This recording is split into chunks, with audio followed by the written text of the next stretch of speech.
and thank you so much for joining us for this edition of Northwest Newsweek. I'm Riley McManus. One person has been arrested in connection to a suspicious death in the city of Dryden this week. OPP officers found the body of 28-year-old David Sinclair of Kenora when they responded to reports of an assault on White Avenue around 10 o'clock Wednesday night. No information has been released about the accused or the charges. Anyone with information is asked to contact Dryden OPP or Crime Stoppers.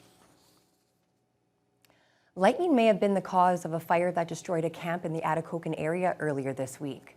The blaze was spotted by neighbors at Nim Lake, which is about 17 kilometers east of Atikokan off Highway 11. An eyewitness, whose camp is on another island less than a kilometer away, says she first smelled smoke about 4:30 Tuesday afternoon. She looked across the lake and could see the camp was already engulfed in flames. There had been lightning activity in the area at that time, but no one observed a direct hit on the building. Fortunately, no one was hurt as the camp's owners had been away at the time. The flames did not spread to the surrounding trees as the vegetation was wet from the rainfall. The Ontario NDP's interim leader has named his deputy leaders and critics. With a historic role for Sol Mamakwa, the Kiiwetinoong MPP has been named a deputy leader for the official opposition, a first for an Indigenous person in the province. Thunder Bay Superior North's Lige Bourgeois has also been given a critic role in her first term as MPP. Corey Nordstrom has the details. In just his second term as an MPP, Kiiwetinoong's Sol Mamakwa has been named one of the Ontario NDP's two deputy leaders. The increased responsibility is on top of his role as the critic for Indigenous and treaty relations. Mamakwa is looking forward to the added voice he will have and the representation for people from all reaches of the province. To be able to bring those issues at the North, whether it's question period, whether it's letters, whether it's meeting people like across the North, I'll be able to bring people together. Queen's Park is set to resume on August 8th, and the NDP still hasn't launched a leadership contest since Andrea Horvath stepped down and Peter Tabuns took over as interim leader. There has been speculation about Mamakwa taking a run for NDP leader, but says he has yet to make a decision on the matter. I haven't had any details with regards to the process, so apparently I'm hearing there's some meetings within the coming week or something like that with the provincial council. So once I figure out the outline and also the process, and talk to some people, and then I'll make a decision then. Also named to a critic's role is Lise Bourgeois, the first-time MPP for Thunder Bay Superior North. Bourgeois will oversee the portfolio of seniors and those living with disabilities. Both important responsibilities, but I also relate quite strongly to each of those areas of concern. And there's a lot of overlap when we're talking about accessibility. We're talking about being able to have safe, affordable places to live, whether you're a young person with a disability, whether you're a senior. And to the east, Algoma Manitoulin MPP Michael Mantha has been named the NDP's deputy whip and critic for the Ministry of Natural Resources, Mines and Ring of Fire. Corey Nordstrom, TBT News. Hospitals in northwestern Ontario have banded together to deal with the physician shortage that is threatening to shut down emergency rooms throughout the region. Lee Noonan has more about the initiative. In March, the Red Lake Margaret Koshner Memorial Hospital closed its ER for 24 hours. They and the Lake of the Woods District Hospital both say they have narrowly avoided shutdowns this month when physicians stepped up to cover gaps in the schedule. Ray Reset, CEO of the Lake of the Woods District Hospital, says the issue is widespread. It's not just here in Kenora, but we're facing it all across the country, certainly throughout Ontario, and certainly every hospital with emergency departments in northwestern Ontario, we're all in the same situation. Last week, the region's hospitals, alongside agencies such as Ontario Health North, EMS, and Orange, formed the Regional Emergency Department Planning Meeting to coordinate and share information in an effort to keep local ERs open as much as possible. Reset says he'll be looking to learn from the closure in Red Lake. CEO of the Red Lake Hospital, Sue LeBeau, is herself looking to learn from the experiences of isolated First Nations. We are looking at innovative models as well to see if we can do some virtual practice with a physician at a distance and nurses available in our emergency department, much as happens in our northern communities already. Other ideas under discussion include prioritizing the Northwest for locum doctor coverage, fast-tracking out-of-province licenses, and increasing compensation. Both Lebeau and Rousset say something needs to change quickly to avoid more ER shutdowns. We're becoming a little more, I would say a little more demanding, but also more focused in our demand so that, so that the government really knows the types of things that we believe would help us. We're meeting regularly 3 times a week now, talking about this and pulling together to work hard to find solutions so that we can keep our communities safe and protected. Rousset and Lebeau both emphasize that local doctors are stretching themselves as much as possible to keep ERs open and that more support is needed urgently. Lee Noonan, TBT News. The potential of a temporary closure of the ER at the Dryden Regional Health Centre looms as officials scramble to staff the crucial department. It comes amid other near closures at other facilities in the region. Adam Riley has the details. It's on the goodwill of our local physicians and the good work that Health Force Ontario is that we've kept our ER open. Like other hospitals in the region, staffing has been a concern that could affect the ability to operate a functioning emergency department at the Dryden Regional Health Centre. CEO Doreen Armstrong-Ross says the hospital has a great relationship with its doctors and Health Force Ontario, which connects them with locum physicians to fill the gaps, noting some are doing full-time hours in the ER in addition to their own practices. It is very tight, and August is certainly looking similar.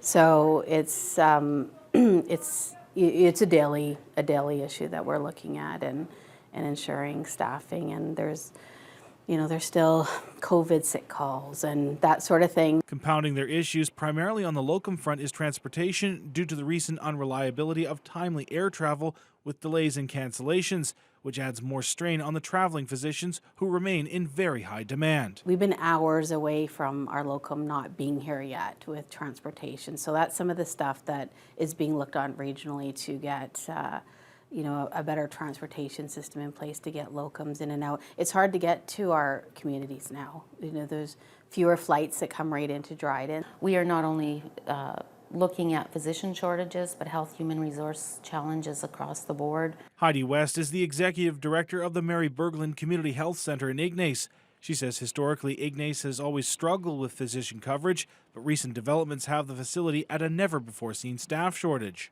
Over the last year, we've lost 3 of our regular locum commitments and are now down to 1 regular locum and 1 nurse practitioner to cover the community of Ignace. West says the facility doesn't provide 24-hour-a-day service, and should Dryden's ER be closed, residents would be forced to travel more than 2 hours to either Kenora or Thunder Bay for treatment. Mary Berglund also provides many other services, including telehealth, laboratory, optometry, and physiotherapy, along with the occasional removal of a fishhook.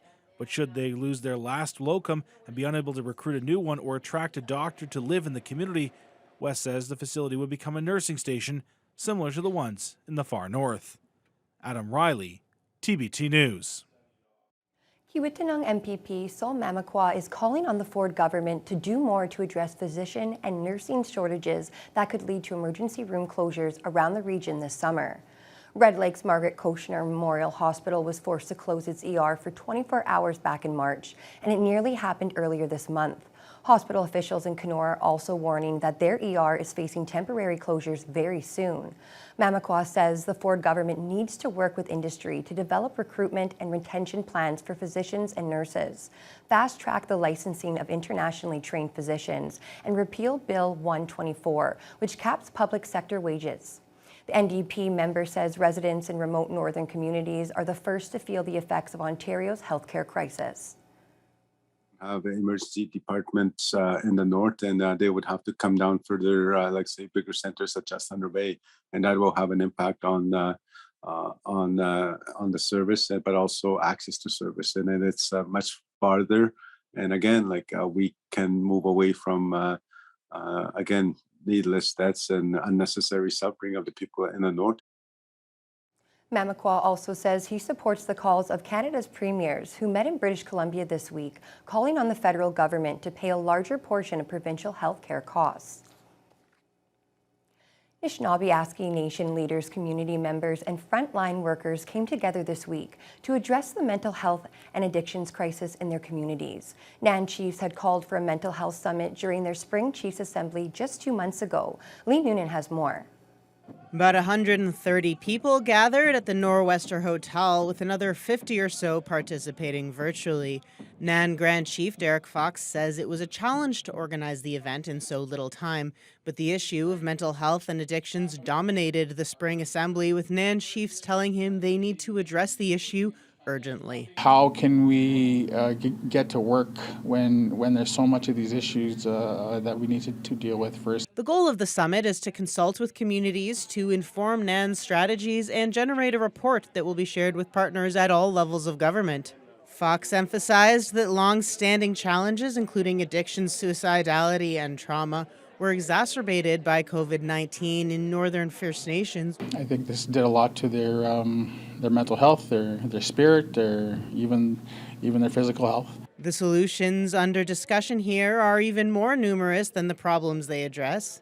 Caring for the mental health of children was an important theme, as were land-based approaches. Brenda Fox of the Nan Women's Council says she hopes to see a balance of medical treatment and cultural approaches. So we have to be careful and mindful for the ones that are very deep into the addictions, that need that support from the doctor and nurses. Russell Wesley, chief of Cat Lake First Nation, estimates that 80% of his community is in active addiction or in recovery. Wesley says he was part of the fight against solvent abuse in the 1980s and feels solutions are available, but that they need federal support to fund them. And he asks where the Minister of Mental Health and Addictions has been. We're dying out here, and you're sitting over there doing nothing. It's been a year since Mr. Bennett was assigned a portfolio, and I've yet to see a program. I've yet to see a funding regime. I've yet to see an action plan. I haven't seen it.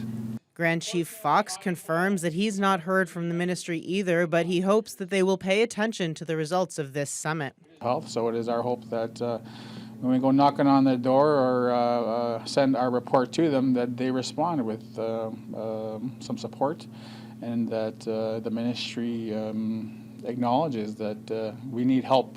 TBT News reached out to the Ministry of Mental Health and Addictions for comment, but they did not respond before broadcast time.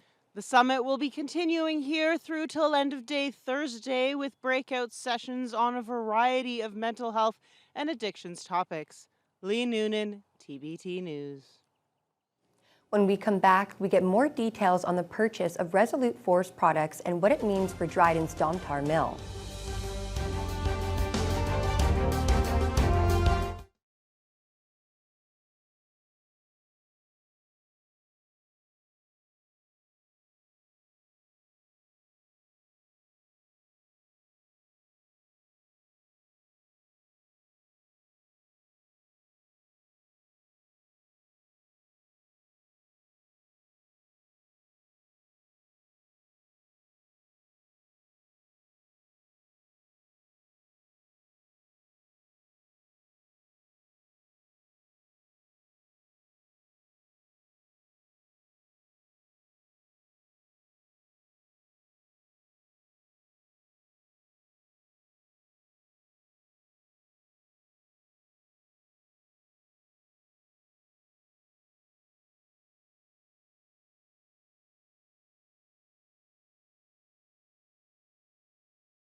A little more than a year after being sold to Paper Excellence Group, Dryden's Domtar Mill is going back up for sale.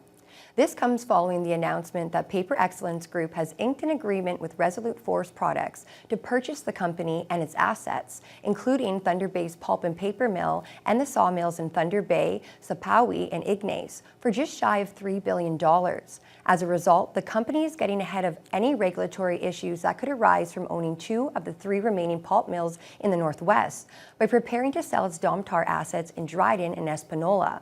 Domtar spokesperson Bonnie Skeen says the Resolute acquisition is expected to be completed sometime in 2023, and the Domtar assets would be sold after the closure of that deal, meaning for now it's business as usual.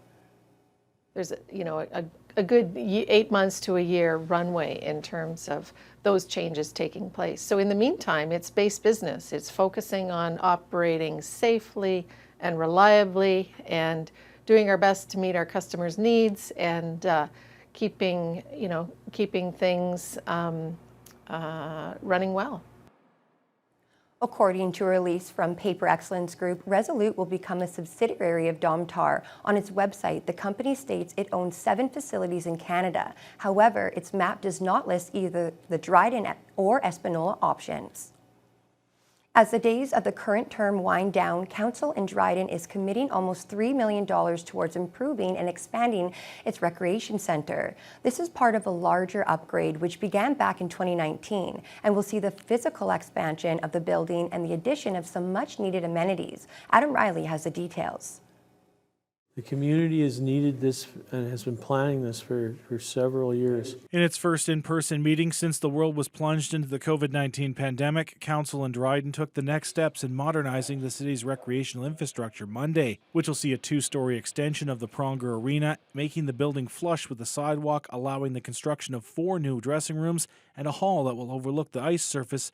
Community Services Manager Stephen Belanger says this marks the beginning of the end of the 3-year-long project. Started back in 2019 with the development of the ICIP application for this facility, $4.9 million project for the whole thing. That's a mechanical retrofit, and that included the centerpiece. What we spoke to last night was the expansion off of Pronger Ring. Belanger says the added space will help the centre better facilitate the more than 24 hockey tournaments held there each year, high school and SIJHL hockey, and potentially open up other opportunities for what many call the hub of the community. He specifically notes this project would never have been possible had it not been for the fundraising efforts of the Dream Committee, which has been a driving force for other smaller but needed upgrades, and this time brought in $500,000 for the project. It's amazing, right? You know, when do you ever hear of a community raising $500,000 for a municipal facility like this? That $500,000 shows that there really was a community need, and the whole community recognized it.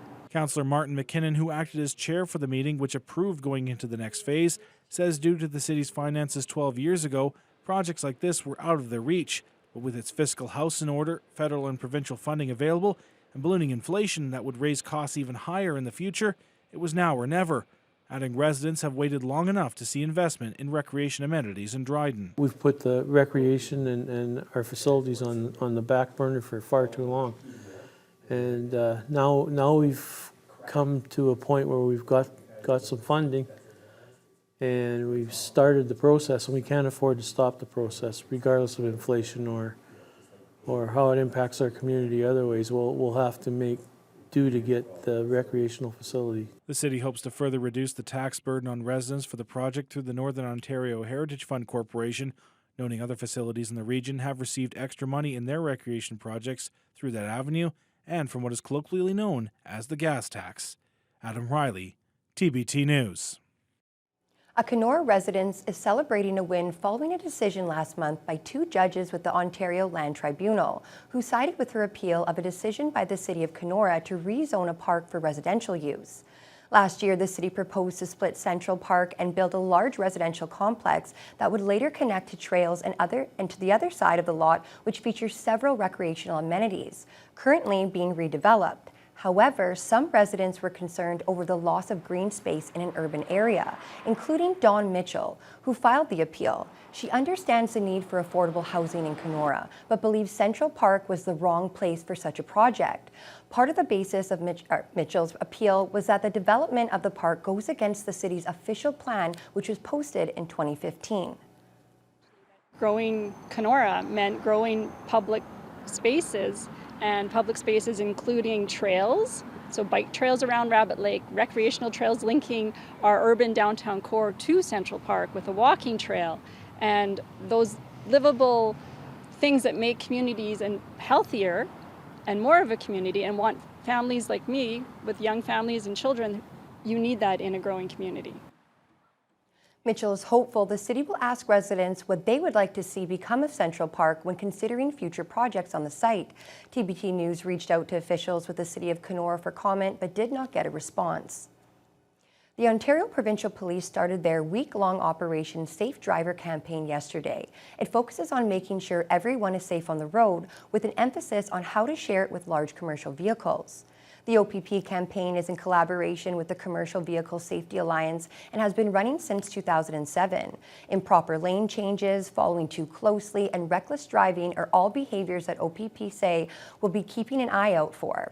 A large part of the campaign looks at teaching passenger vehicles how to safely drive and maneuver around transport trucks. OPP Traffic Sergeant Tim Penfold says with so many large trucks passing through this region, there are some safety tips that drivers should remember. A lot bigger. They have very large blind spots so they can't see you, so you need to make sure that you give them a lot of room and it's safe to pass them or to go around them. You're going to need a lot more time in the other lane to get around them, so that lane's got to be clear for a long, long way ahead of you. Anyone interested in more information on safe driving or the campaign can visit the OPP website. Coming up after the break, we get an update on the forest fire situation in the Northwest, which is a stark opposite of what it was 1 year ago.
Forest fires are significantly down from their record levels last year. However, officials with the Ministry of Natural Resources and Forestry say the public should still be mindful of fire safety.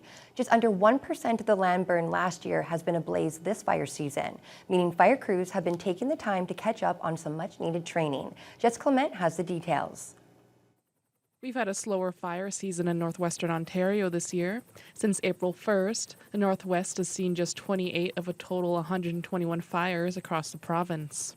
The late wet spring and regular widespread rainfall have significantly lowered the risk of forest fires, and despite the storms we've been getting, lightning strikes also haven't been starting as many fires. Fire Information Officer Chris Marchand says that the fires we have been getting are currently burning less than 20 hectares. When you compare our present situation with numbers from last year, when we were moving towards the peak of a record-breaking season, we find ourselves at about less than 1% of the area burned to this point last year. So certainly a slower situation than last year. Marchand says that the fire rangers are keeping busy. Crews have been able to catch up on training exercises as well as filling sandbags for flood-affected areas. The MNRF have also been able to provide personnel to help other areas in need. Recently, 2 workers have been deployed to the Yukon for 2 weeks to assist in an escalating fire. They're logistics personnel, and they will be helping in that regard, sort of as overhead. They're not necessarily firefighters, but they would be operating in a camp, helping to provide all the equipment and accommodations and everything you need to run a large operation like that. Marchand says that despite the slower start, people should still be mindful of fire safety. He cautioned that we're still in the height of the fire season and that things could take a turn for the worse if the weather gets hotter and drier. Jessica Clement, TBT News. High water levels continue to force residents and visitors to adapt to the situation, including the organizers for the Coney Island Maybe Annual Music Festival set to take place on July 24th. This is the festival's 14th year, which normally takes place out at Coney Island on the Lake of the Woods and features many local and regional musical acts. But following the spring flood, which saw water levels rise enough to turn the beach into a tiny sandbar and the minimal drop in levels since these images were taken back in June, organizers have decided to move the festival to the Whitecap Pavilion, which is also set for the 2022 Harbor Fest, which is set to take place the following weekend. The festival runs from the 12th, the festival runs from 12 until 5 and will feature acts throughout the day, including Thunder Bay's Honest Heart Collective. And that wraps up this edition of Northwest Newsweek. Thank you so much for joining us.